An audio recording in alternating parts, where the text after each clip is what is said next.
Oi, pessoal! Hoje eu vou entrevistar o Dr. Raul Emerick Mello. Ele é imunologista e alergista da Unifesp. Obrigada por me receber aqui na sua casa, doutor. Um grande prazer te receber. Vamos falar sobre um assunto que eu gosto muito, que é saúde, viver bem, né? O que a gente tem de informação hoje, né? Científica.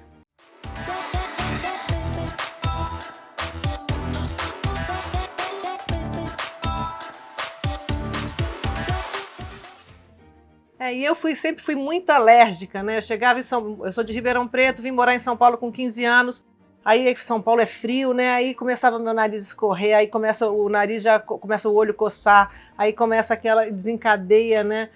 Mas eu tenho a impressão de que hoje, no mundo de hoje, do que na minha época, tem mais alergias do que antigamente. Isso é verdade ou é uma impressão? Sim, isso não é só uma impressão, não. Os estudos mostram que a quantidade de pessoas alérgicas aumentou muito, isso basicamente a partir da metade do século XX. Então a gente tem, a partir da Segunda Guerra Mundial, começa a aumentar o nível de alergia nas várias doenças alérgicas e os estudos mostram isso. A gente tentou, né, como pesquisador, né, e pensador na área, explicar o porquê que as doenças alérgicas aumentaram nesse período, por que as doenças imunológicas também aumentaram, as doenças de autoagressão, doenças de tireoide, né?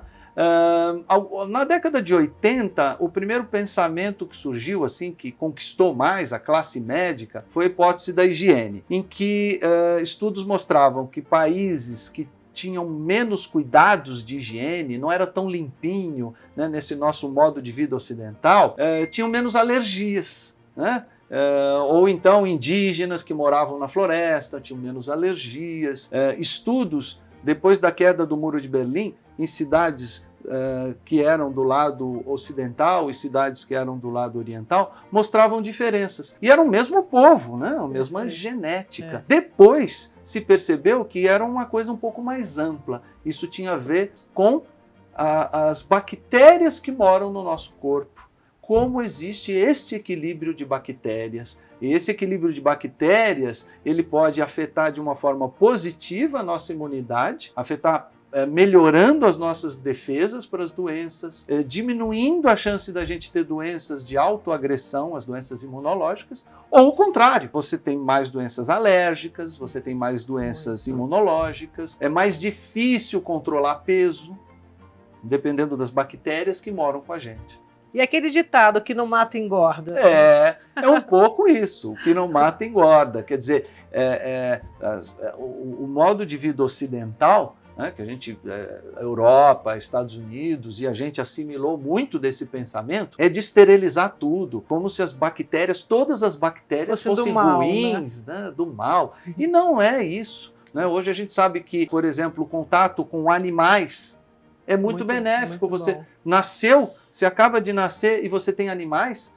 você tem cachorro, gato, ou a pessoa mora na fazenda, tem contato com os animais. Isso é saudável, são bactérias que ajudam no nosso sistema imunológico. Isso é bem legal, né? Porque muda um pouco essa ideia de que tudo tem que ser esterilizado e tudo tem que ser limpinho. A gente tem que ir com mais contato com a natureza, mais contato com os animais. Isto é saudável. Isso não significa dizer que a gente tem que acabar com o saneamento básico. Perfeito. Tem que ter saneamento básico. O contato com bactérias do esgoto, por exemplo, não é benéfico, mas o contato com as bactérias dos animais é benéfico. E quais fatores estão associados ao equilíbrio imunológico de defesas? É bem amplo isso, né? A gente pode começar com alimentação, uma alimentação mais equilibrada, uma alimentação que tenha frutas, uma alimentação que tenha fibras, uma alimentação que tenha produtos lácteos que sejam com bactérias, né? Os iogurtes, os fermentados, isso traz saúde. Uma alimentação com grãos traz saúde. Isso não significa que a gente não possa eventualmente comer carne, um churrasco. Eu nunca mais na minha vida vou comer um x-salada. Não, não é isso. É que no dia a dia, né? Segunda, terça, quarta, quinta, no dia a dia, a gente tem uma alimentação mais equilibrada. Veja, a gente tinha uma alimentação no Brasil que era muito comum, que era o feijão com arroz, com a mistura, com a salada, que era extremamente saudável. E hoje isso foi muito substituído por comidas industrializadas, comidas prontas, e isso não é bom. A gente diminuiu esse consumo das comidas de casa. Se a gente olhar uma foto das pessoas na Praça da Sé em 1950, pouquíssimas pessoas estavam com peso acima. E quando você vê hoje uma foto desse mesmo lugar, uma boa parte das pessoas está com peso acima. Isso, em parte, tem a ver com o quê? Alimentação, com alimentação, não é? O que você come.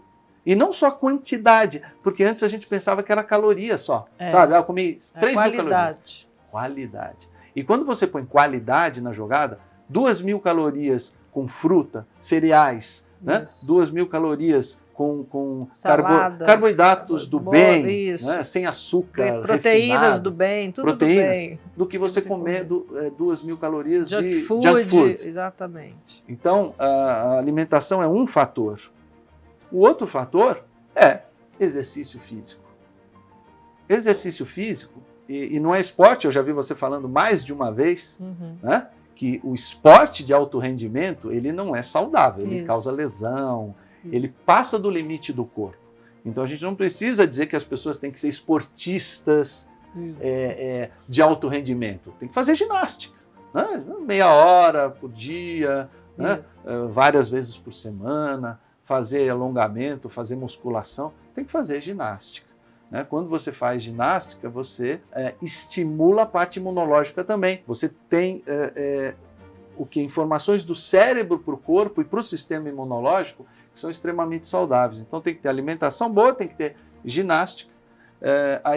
Bom, eu sou médico, né? Atendo as pessoas no consultório e as pessoas falam, mas eu não gosto.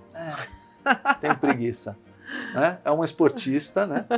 É um esportista, sempre gostou de fazer ginástica. Adoro. Só que a maioria das pessoas não gosta. Por que as pessoas não gostam de fazer ginástica? Por quê? Na verdade, isso está dentro de todos os animais que não se movimentam à toa. Você se movimenta para buscar comida, para brigar, para namorar, para conquistar um espaço. Você se movimenta. Se não, um tigre, um leão não fica se movimentando à toa, ele fica na sombra, parado, porque daqui a pouco ele vai ter que caçar, ele vai ter que namorar. Guarda energia para caçar, Sim. né? Só que a gente guarda energia e aí tem uma geladeira. Esse é o aí problema. você abre a geladeira. Aí tem um mercadinho, mercadinho cheio de coisa para comprar. Você vai andar, você não anda, você pega um carro.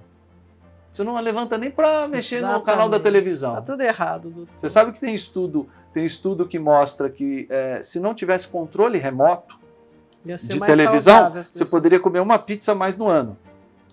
Nossa. Porque quando você levanta, você vai lá e muda o volume, você levanta e muda o canal, que é o que a gente fazia. Vai gastando caloria. Não, o pessoal mais novo não sabe que isso existia. A gente levantava para mudar o canal de televisão. Cara, você põe uma pizza a mais dos carros que não tem, você não precisa abaixar o vidro com a mão. Se você todo dia abaixasse o vidro e levantasse o vidro do carro à mão, você já poderia comer uma pizza a mais por ano. Então, o que a gente faz? Olha que loucura! Facilitou muito a vida, né? O ser humano, ele cria todas as condições para você ficar... Não fazer nada. Não fazer nada. É incrível isso. Você ficar preguiçoso. Exatamente. Numa zona de conforto. E como estimular o crescimento das bactérias do bem? Essa é a grande pergunta. Na verdade, existe uma hipótese da biodiversidade, que é a última hipótese aí, mais atual no terreno da alergia e imunologia, que tenta explicar justamente essa relação das bactérias, né, que a gente tem no corpo e o sistema imunológico e as alergias. Como estimular isso? Né? Justamente a gente estimula tendo contato mais com a natureza, a gente estimula comendo fibra, a gente estimula comendo fruta, né? Tendo contato com animais. Olha, tem um estudo bastante interessante, um estudo dinamarquês, e que viu que aqueles que moravam a menos de 1 quilômetro do parque tinham mais saúde, porque frequentavam o parque. Né? Aqueles que faziam ginástica na academia tinham um pouco menos saúde daqueles que faziam ginástica no parque. Então não era só a questão de você fazer ginástica ou correr. O ambiente. O ambiente. O que você está respirando? Que contato você está tendo com o meio ambiente? Isso é muito doido, Eu né? pedalo na Vista Chinesa, imagina lá na Floresta da Tijuca, não tem ar melhor. Passa uma pessoa de máscara do meu lado, eu não consigo, é mais forte que eu. Eu falo, querido, você está respirando o melhor ar do planeta. Tira essa máscara, né? Você respira... Tendo distanciamento não, social, imagina, tem uns gato pingado pedalando, correndo, mas estou dizendo, doutor, é incrível, né? A natureza é muito boa. forte, é forte. A gente não tinha uma noção exata disso. A gente tinha a impressão de que isso existia. Mas os novos estudos mostrando que hoje o que a gente chama de green exercise, o exercício no verde, não é só exercício, é exercício no verde, exercício em contato com a natureza. Aí você estimula as bactérias do bem. A gente vê, por exemplo, estudos que mostram que bactérias moram com você podem estimular e mudar o seu sistema imunológico, pode te ajudar a ganhar peso ou perder peso ou manter um peso saudável. Né? Então é mais fácil você manter o corpo, você manter saúde, se você tem o contato aí com essas bactérias do bem, digamos assim, né? E a vitamina D, qual a importância dela no sistema imunológico? Bom, a vitamina D é um hormônio, né? Não é exatamente vitamina, mas o nome pegou. Então é um hormônio que ele mexe com várias partes do organismo, não só com os ossos, mas também com a parte imunológica, alérgica. E é importante a gente ter uma vitamina D num nível adequado. Essa pandemia complicou porque as pessoas estão ficando mais em casa. E o que é legal é que a gente faça essa vitamina D, porque a gente faz a vitamina D com o sol. Né?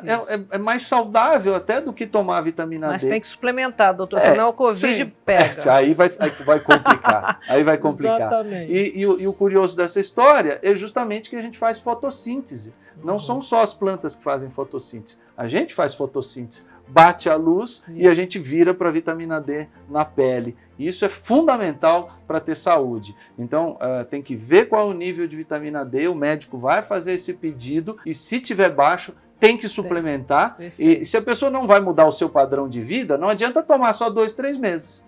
Vai ter que tomar continuamente. A não ser que você passe a pegar um solzinho aí, 15, 20 minutos na hora do almoço, 2, 3 vezes por semana. Aí um sol também é bem legal, vai ajudar você a ter a vitamina D que você precisa.